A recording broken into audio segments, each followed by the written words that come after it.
Every morning, you wake up to a world that demands your attention, your energy, your very essence. But how much of that essence do you truly own? How much of your daily experience is a direct expression of your deepest will? And how much is merely a reaction to external forces? We often talk about external power, wealth, influence, status. But true foundational power doesn't reside in what you have, but in what you are. It resides in the mastery of your inner world. Think for a moment. How many times have you found yourself swept away by emotion, derailed by fleeting desires, or paralyzed by indecision? We are architects of our lives, yet so often we build on shifting sands, our blueprints dictated by impulse rather than intention. The ancient philosophers, from the Stoics to the sages of the East, understood a profound truth. The greatest empire you will ever command is the one between your ears. Right now, you are navigating a complex landscape of expectations, pressures, and distractions. Your mind, a powerful engine, can either propel you toward your highest aspirations or send you spiraling into chaos. The distinction lies in mastery. It's not about being emotionless or never making mistakes. It's about cultivating an inner fortress, a mind resilient, adaptable, and purpose-driven. It's about becoming the conscious designer of your own experience. We will embark on a journey. We will uncover 10 profound principles, each a cornerstone in building an unshakable self. These aren't mere productivity hacks, they are ancient wisdom reframed for the modern age, tools to forge an existence of deliberate power and profound peace. These are the secrets to becoming the ultimate architect of yourself. Are you ready to claim dominion over your inner world? If so, then let's begin. Drop this affirmation in the comments right now. My will is my compass. Principle 1. The illusion of constant busyness. We live in an era that worships busyness. Our calendars are crammed, our notifications ping relentlessly, and our worth often feels tied to the sheer volume of our activity. But here's the philosophical question.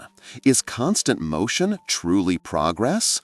Or is it often just a sophisticated form of procrastination, a frantic dance to avoid the stillness required for true insight? The Stoics, like Seneca, warned against living a life of hurried living, mistaking activity for achievement. He argued that many of us, caught in the endless cycle of tasks, are dying daily by fragmenting our attention and never truly living in the present. We are told to hustle, to grind, but rarely to pause, reflect, or discern.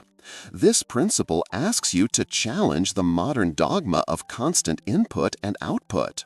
What if the most productive thing you could do today was to simply be? The illusion of constant busyness convinces us that every moment must be filled, every gap plugged with information or activity. This creates a reactive existence where we are constantly responding to the loudest demand rather than intentionally creating. It starves the soul of introspection, the mind of creative space, and the spirit of deep rest. It leaves us feeling perpetually behind, perpetually unfulfilled. True mastery understands that periods of profound stillness are not luxuries. They are necessities for clarity, strategic thought, and mental regeneration. It's in these quiet moments that the complex patterns of your life become clear, where solutions emerge, and where your true priorities resurface. Stop chasing the illusion of constant movement and reclaim the power of deliberate pause. Drop this affirmation in the comments. My stillness breeds clarity. Principle 2. The echo chamber of self-doubt. We all carry an inner critic, a voice that whispers doubts, highlights imperfections, and often paralyzes action. But what if this voice isn't entirely yours? What if much of that self-doubt is an echo reverberating from past criticisms, societal expectations, or the unfulfilled dreams of others? This principle explores how external narratives become internalized, forming an echo chamber that suffocates your authentic voice. Think of it: the opinions absorbed from childhood, the perceived judgments of peers, the curated perfection seen on social media. These inputs slowly construct a false self, one constantly striving to meet an external ideal. Philosophers like Carl Jung spoke of the shadow self, the parts of ourselves we deny or suppress, often due to societal disapproval. The echo chamber of self-doubt is where these suppressed aspects fester, fueled by comparison and external validation. When we listen too closely to these echoes, we lose touch with our intrinsic worth and unique potential. We become paralyzed, fearing judgment, fearing failure, fearing simply being ourselves. Mastering this principle means actively discerning the source of your inner monologue. Is this thought genuinely yours, born of objective self-assessment, or is an echo from someone else's fear or limited perspective? It requires courage to step out of this echo chamber, to question the narratives that hold you captive, and to reconnect with your authentic inner wisdom. It's about building a solid foundation of self-acceptance, understanding that your worth is not conditional on external approval or comparison. Only then can you move forward with genuine confidence, driven by your truth, not by the clamor of external voices. Drop this affirmation in the comments: "My truth silences all echoes." Principle 3. The tyranny of the immediate. We are constantly bombarded by the urgent. Notifications, deadlines, sudden crises, they all scream for our attention, pulling us away from what truly matters. This creates a tyranny of the immediate, where long-term vision and profound purpose are sacrificed at the altar of fleeting demands. But true mastery understands that the urgent is rarely the important, and consistently prioritizing the former leads to a life of perpetual reactivity. Consider the wisdom of Stephen Covey's matrix, distinguishing between urgent important, non-urgent important, urgent non-important, and non-urgent non-important tasks. Most of us spend our lives in the urgent quadrants, constantly putting out fires, yet rarely building anything truly lasting. The tyranny of the immediate forces us to be short-sighted, extinguishing sparks instead of constructing fire-resistant structures. We react to the email, answer the phone, jump to the latest trend, all while our grander projects, our deeper relationships, our personal growth languish in the non-urgent important category. To break free from this tyranny, you must cultivate the discipline of strategic foresight. This means deliberately carving out time for what is important but not yet urgent. It's about proactive creation rather than reactive crisis management. It's about understanding that every yes to the immediate is often a no to your long-term vision. Mastery isn't about ignoring the urgent, it's about minimizing its power by investing consistently in the important. It requires the courage to say no, to set boundaries, and to protect your deep work from the endless onslaught of trivial demands. Drop this affirmation in the comments: "My vision guides my action." Principle 4. The fetish of comfort. Our modern world often equates happiness with comfort, frictionless living, instant gratification, and the avoidance of all discomfort.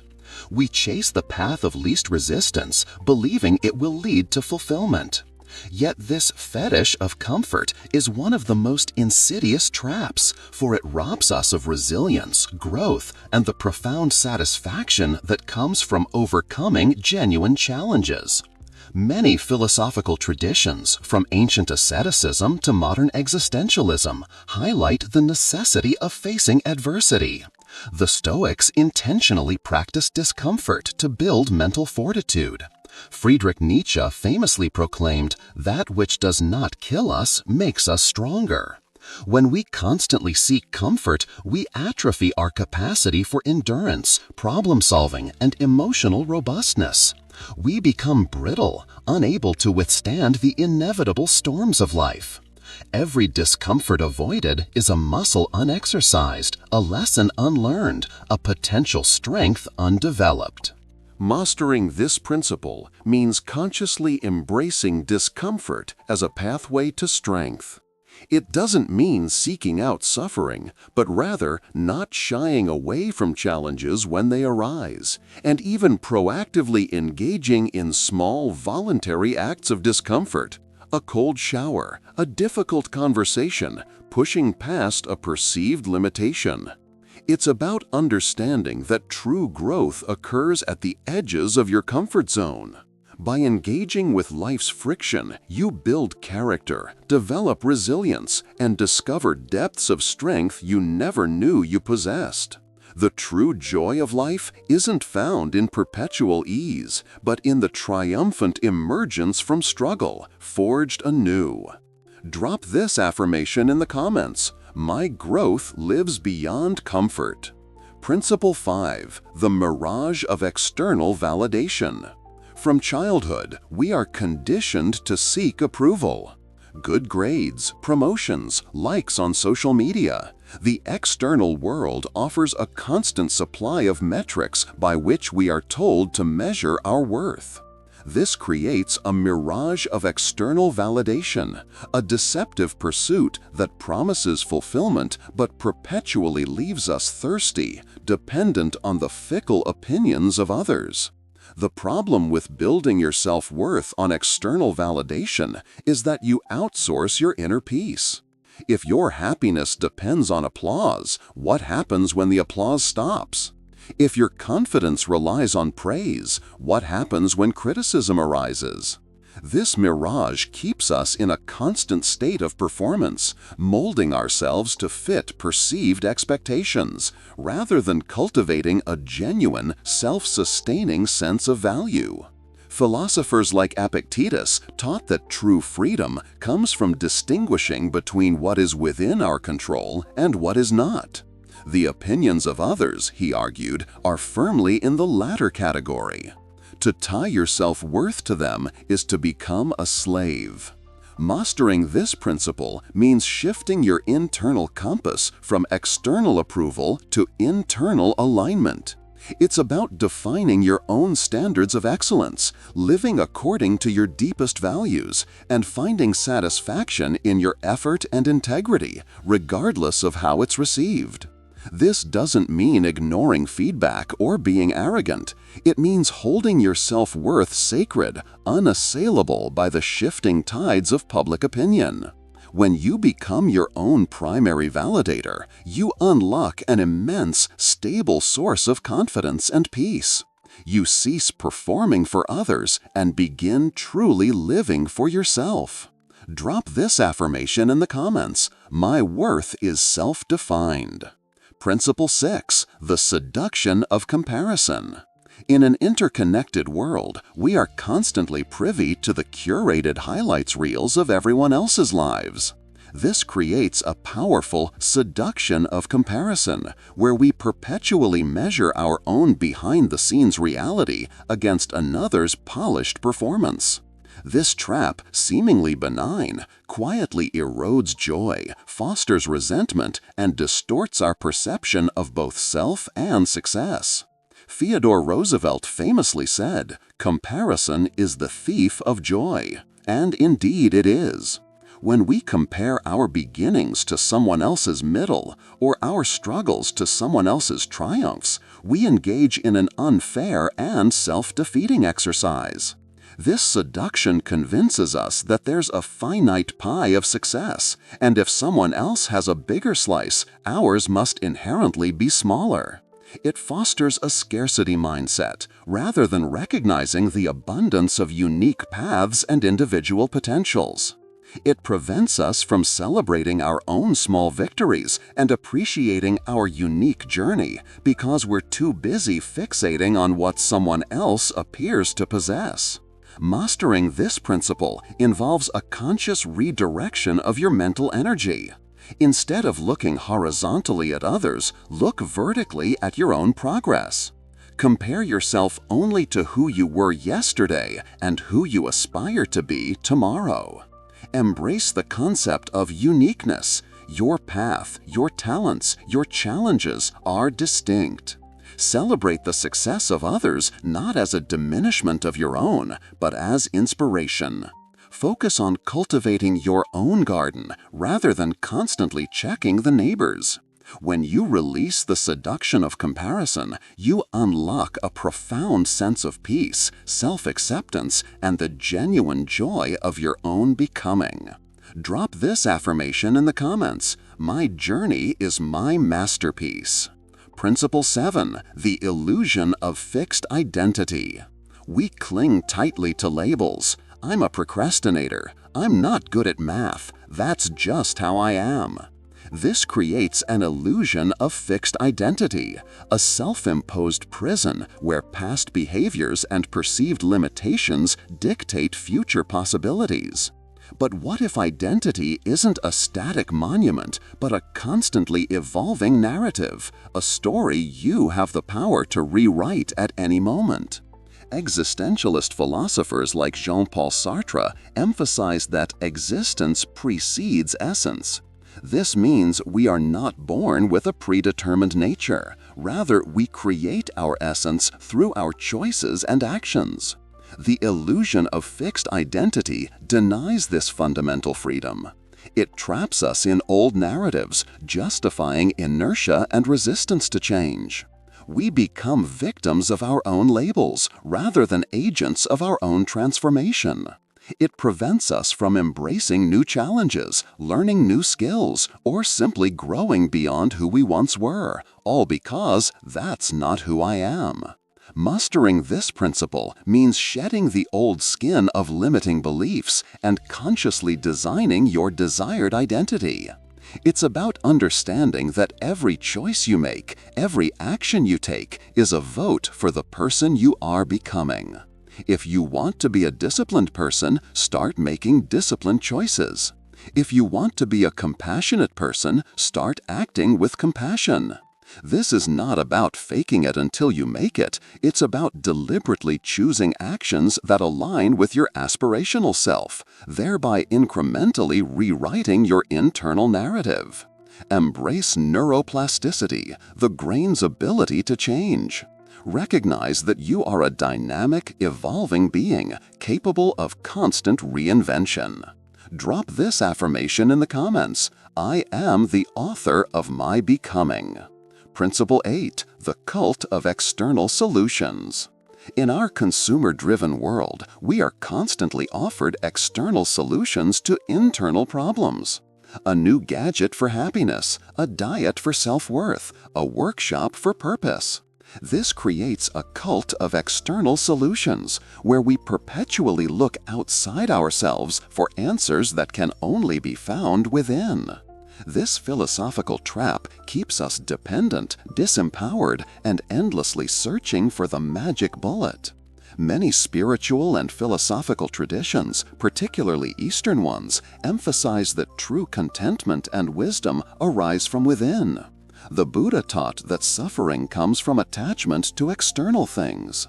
The cult of external solutions seduces us with the promise of quick fixes, diverting us from the deeper work of introspection and self-cultivation. We buy the book, attend the seminar, download the app, believing that the thing itself will transform us, rather than realizing that these are merely tools that require our active internal engagement.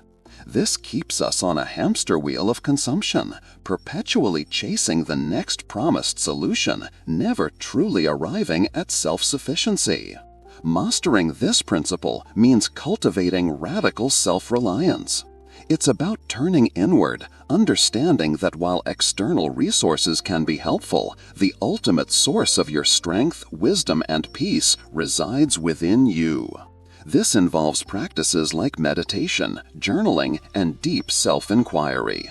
It means taking responsibility for your own emotional landscape and understanding that no amount of external acquisition will fill an internal void. When you disinvest from the cult of external solutions, you discover an inexhaustible wellspring of power within yourself, capable of generating solutions and forging resilience regardless of external circumstances. Drop this affirmation in the comments. My answers reside within. Principle 9. The paralysis of perfection. We often delay starting, endlessly tweak, or refuse to share our creations because they're not perfect yet. This creates a paralysis of perfection, a philosophical roadblock that prioritizes an unattainable ideal over the tangible progress of action. The concept of good enough is anathema to the perfectionist. But as Voltaire wisely stated, perfect is the enemy of good. When we pursue absolute perfection, we often achieve nothing at all. This paralysis robs us of momentum, prevents us from learning through iteration, and ultimately suffocates creativity. It's a manifestation of ego, a fear of being judged, a reluctance to expose our unfinished work to the messy reality of the world. It keeps us in a perpetual state of planning and refining, never reaching the crucial stage of execution and impact. The world doesn't need perfect, it needs done. Mastering this principle means embracing the philosophy of iterative progress. It's about understanding that perfection is not a starting point, but an asymptotic ideal, something you continually approach but never fully reach.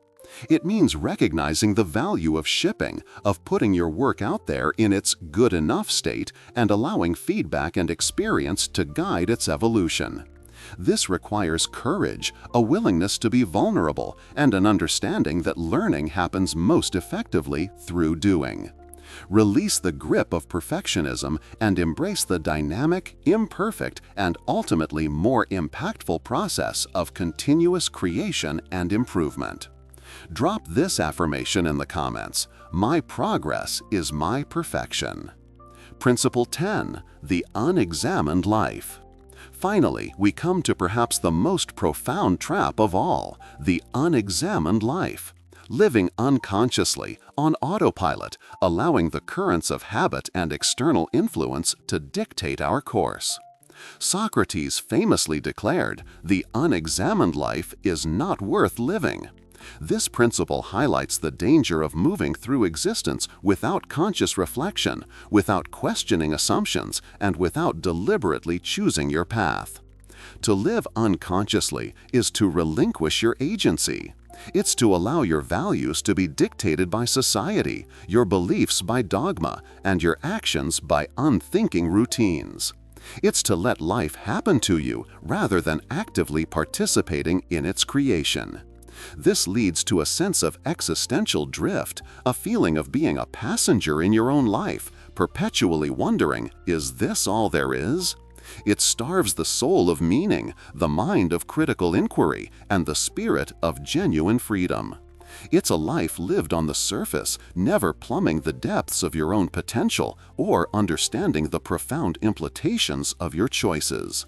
Mastering this principle is the ultimate act of self-sovereignty. It demands continuous introspection, critical thinking, and a courageous willingness to question everything: your beliefs, your motivations, your fears, your desires. It's about asking why relentlessly. Why do I believe this? Why do I react this way? Why am I pursuing this goal? It's through this process of examination that you align your actions with your deepest values, discover your true purpose, and forge an existence rich with meaning and authenticity. This conscious engagement transforms life from a passive experience into an active, deliberate work of art. Drop this affirmation in the comments. My awareness is my power. You have now journeyed through 10 principles, each a powerful key to unlocking a more masterful, deliberate, and fulfilling existence. These aren't just abstract ideas, they are calls to action, invitations to a profound transformation of your inner world. The world outside you will always be chaotic, unpredictable, and demanding. But the one domain over which you can exert ultimate control is your own consciousness. By challenging the illusion of constant busyness, by silencing the echo chamber of self-doubt, by breaking free from the tyranny of the immediate, by embracing discomfort, by seeking internal validation, by ending the seduction of comparison, by rewriting your fixed identity, by looking inward for solutions, by releasing the paralysis of perfection, and by refusing to live an unexamined life, you step into your power. You are not merely a product of your circumstances. You are the architect of your response, the sculptor of your character, and the author of your destiny. This isn't a passive journey, it's an active, daily commitment to self-mastery. Every conscious choice you make, every limiting belief you question, every moment of reflection you carve out, these are the bricks and mortar of your unshakable self. So I urge you, don't let these principles remain just words. Choose one, start small, and begin today. Begin the work of becoming the master of your magnificent inner world. Your future self, living a life of profound purpose and unshakable peace, will thank you for it. If this exploration resonated with you, if it sparked a new way of thinking, then I invite you to subscribe to this channel. Join our community dedicated to philosophical growth, self-mastery, and living a life of intention. Hit that notification bell so you don't miss our next deep dive into the wisdom that can transform your existence. Thank you for watching, and remember, the greatest empire you will ever command is within.